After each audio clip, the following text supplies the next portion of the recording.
Representante Jennifer Arias, su punto, y además que es un punto bien importante que nos cuente sobre la ponencia o sobre la ley de vivienda, y obviamente que sí va a jugar un papel importantísimo en reactivar la economía desde la construcción. Adelante, doctora Jennifer.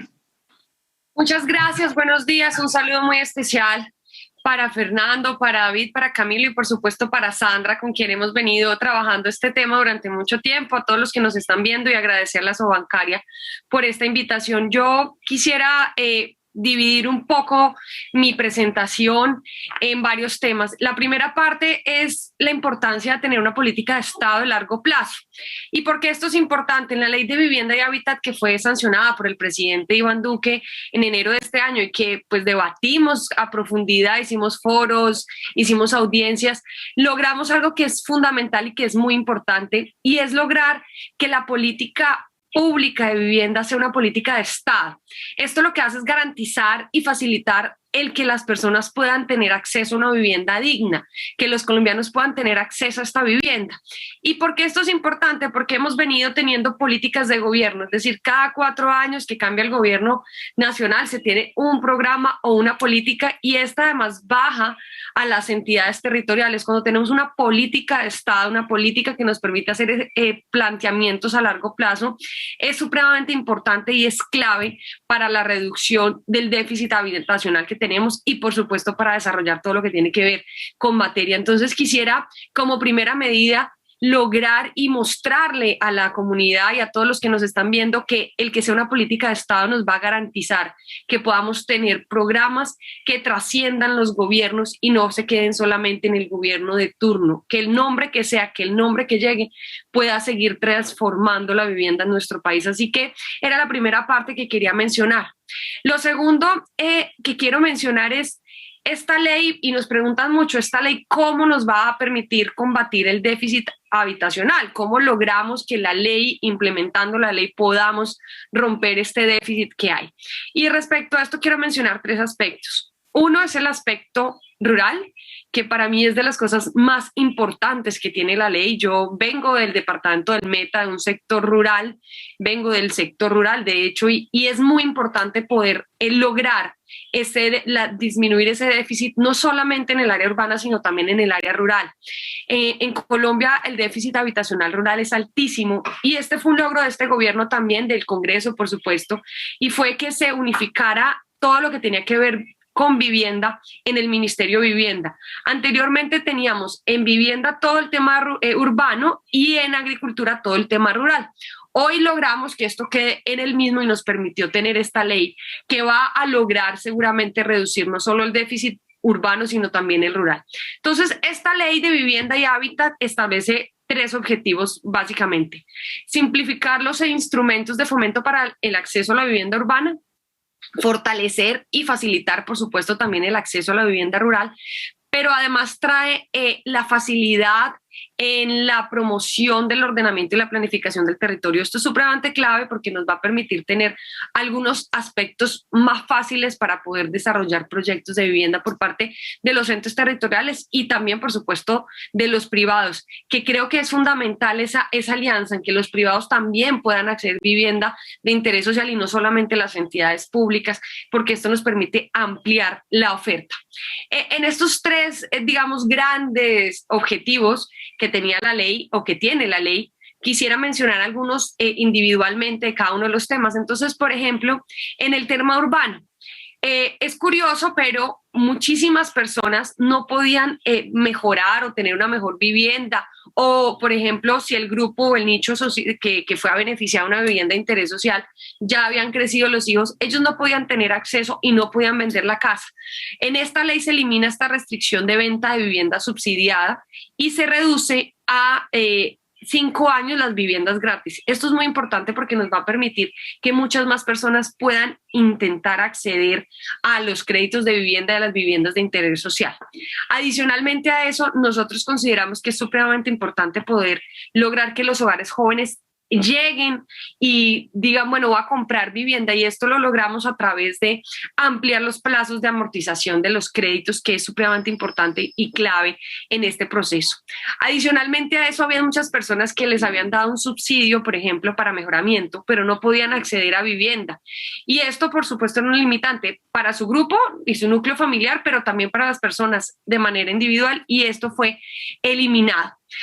Todas estas medidas, por supuesto, nos van a ayudar a que muchas más personas puedan tener acceso a las viviendas de interés social.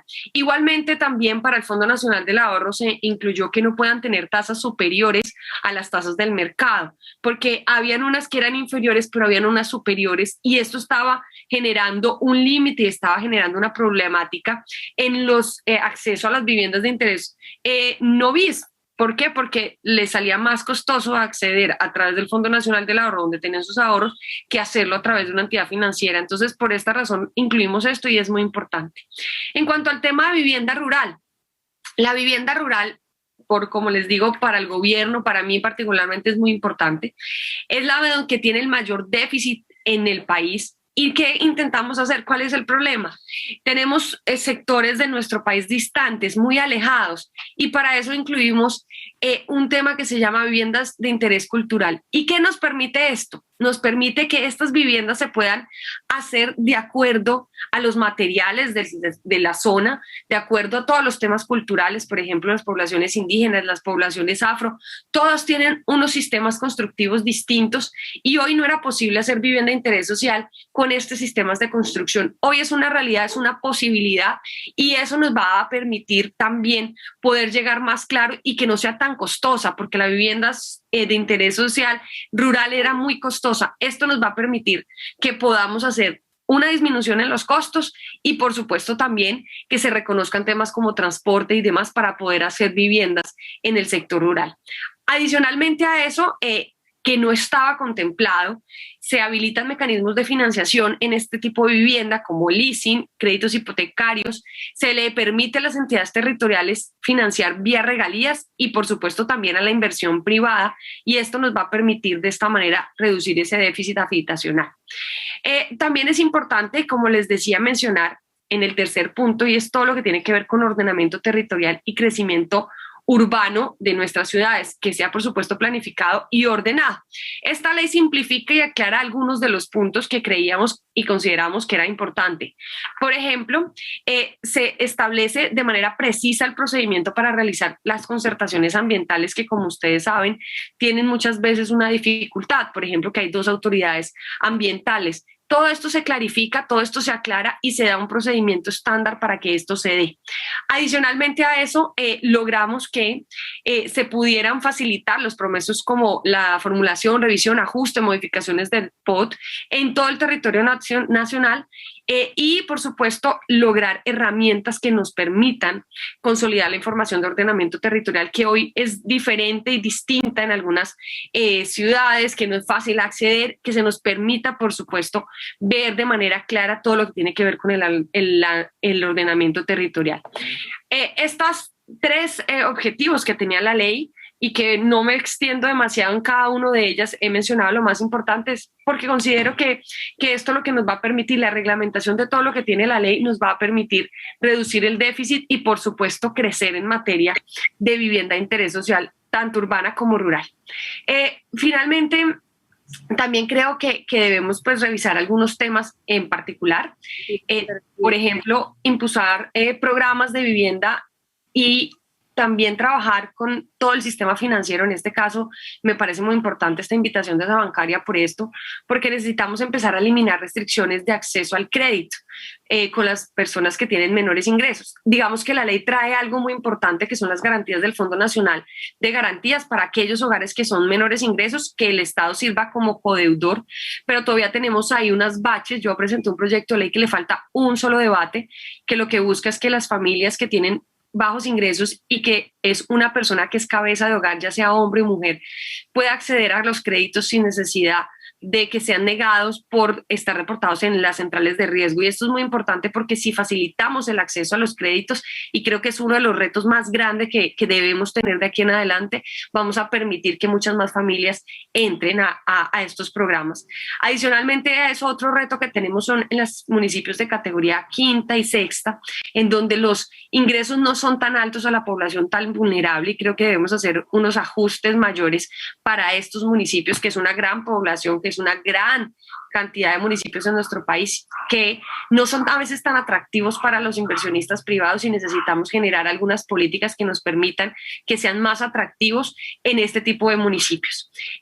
Finalmente, ya para terminar y no extenderme mucho, el mensaje que quiero dejar en esta panel, que como les digo, les agradezco la invitación, es que la Ley de Vivienda y Hábitat, que fue sancionada por el Gobierno Nacional, que debatimos yo como ponente del proyecto de ley en las comisiones séptimas, apunta a una política de Estado clara a largo plazo que nos permita reducir el déficit habitacional en el sector urbano, en el sector rural, que permita adicionalmente a eso tener mayor claridad en todo lo que tiene que ver con el ordenamiento territorial, que nos quedan grandes retos: reglamentar, implementar y seguir trabajando con el sector financiero para que podamos acceder con mayor facilidad a los créditos, y que estas personas de vulnerabilidad alta, de menores ingresos, también puedan acceder a estos créditos, que son súper claves. Y por supuesto, buscar mecanismos para que sea muy atractivo también invertir en los municipios de sexta y de quinta categoría.